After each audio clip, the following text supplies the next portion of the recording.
বন্দ্যোপাধ্যায়ের লেখা পেয়ালা। সামান্য জিনিস, আনাতিনিক নামের কলাই করা চায়ের ডিশ পেয়ালা। যেদিন প্রথম আমাদের বাড়িতে ওটা ঢুকলো সেদিনের কথা আমার বেশ মনে আছে। শীতকাল, সকাল সকাল খাওয়া দাওয়া সেরে লেপের মধ্যে যাওয়ার চেষ্টা করছি, এমন সময় কাকার গলার সুর শুনে দালানের দিকে গেলাম। কাকা গিয়েছিলেন দোকান নিয়ে কুনুবেরের মেলায়, নিশ্চয়ই ভালো বিক্রি সিক্রি হয়েছে। উঠোনে দুখানা গরুর গাড়ি।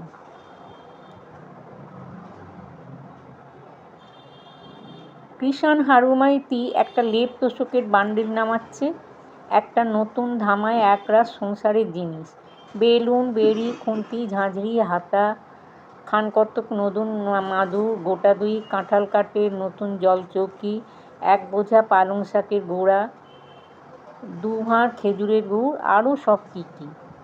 কাকা আমায় দেখে বললেন, নিবু, একটা লণ্ঠন নিয়ে আয়, এটায় তেল নেই। আমি এক দৌড়ে রান্নাঘরের লণ্ঠনটা তুলে নিয়ে এলাম। পিসিমা হাঁ হাঁ করে উঠলেন, কিন্তু তখন কে কথা শোনে। কাকাকে জিজ্ঞেস করলাম, মেলায় এবার লোকজন কেমন হলো কাকা? কাকা বললেন, লোকজন প্রথমটা মন্দ হয়নি, কিন্তু হঠাৎ কলেরা শুরু হয়ে গেল, ওই তো হলো মুশকিল। সব পালাতে লাগলো। বাঁওড়ির জলে রোজ 5টা 6টা মরা ফেলছিল। পুলিশ এসে বন্ধ করে দিলে। খাবারের যত দোকান ছিল সব উঠিয়ে দিলে, কিছুতেই কিছু হয় না। ক্রমে বেড়েই চলল। শেষে প্রাণ নিয়ে পালিয়ে এলাম। বিক্রি সিক্রি কাঁচকলা, এখন খোরাকি গাড়ি ভাড়া উঠলে বেঁচে যাই। খেতে বসে কাকা মেলার গল্প করছিলেন। বাড়ির সবাই সেখানে বসে। কি করে প্রথমে কলেরা আরম্ভ হলো, কত লোক মারা গেল, এইসব কথা। আহা, সামটামানপুর থেকে যে একজন যদু চক্রবর্তী নাকি নাম, একখানা ছইয়ের গাড়ি পুড়ে বাড়ির লোক নিয়ে একসঙ্গে এসছিল মেলা দেখতে। ছেলে মেয়ে বউ ঝি, সে একেবারে গাড়ি বোঝাই। বাঁওড়ের ধারের তালতলায় গাড়ি রেখে সেখানেই সব বেঁধে খায় দায় থাকে। 2 দিন পরে রাত পোয়ালেই বাড়ি ফিরবে। রাত্রিরেই ধরল তাদের একটা 9 বছরের মেয়েকে কলেরায়। কোথায় ডাক্তার, কোথায় ওষুধ।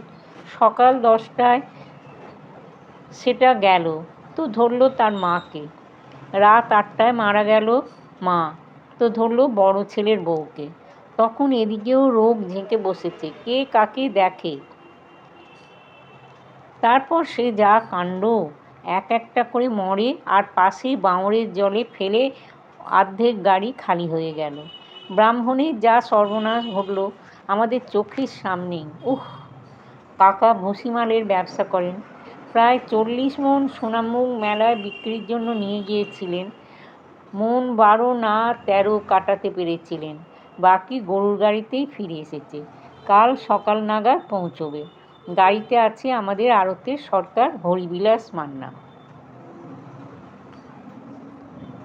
কাকা খেয়ে উঠে যাবার একটু পরেই কাকার ছোট মেয়ে মনু একটা কলাই করা পেয়ালা রান্নাঘরে নিয়ে এসে বললে, এই দেখো জ্যাঠাইমা, বাবা এনেছেন, কাল আমি এতে চা খাবো কিন্তু। হাতে তুলে সকলকে দেখিয়ে বললে, বেশ কেমন না, মেলায় 3 আনা দরে কেনাম। এই প্রথম আমি দেখলুম পেয়ালাটা। সে আর 4 বছরের কথা হবে। তারপর বছর 2 কেটে গেল। আমি কাজ শিখে এখন টিউবওয়েলের ব্যবসা করি। ডিস্ট্রিক্ট বোর্ড, লোকাল বোর্ডের কাজ সংগ্রহ করবার জন্যে এখানে ওখানে ছোটাছুটি করে বেড়াতে হয়। বাড়িতে বেশিক্ষণ থাকা আজকাল আর বড় ঘটে না। সেদিন সন্ধ্যার গাড়িতে কলকাতা আসবো, আমার বিছানাপত্র বেঁধে রান্নাঘরে চায়ের জন্য তাগাদা দিতে গিয়েছি। কানে গেল আমার বড় ভাইজি বলছে, ও পেয়ালাটাকে হাত দিও না পিসিমা।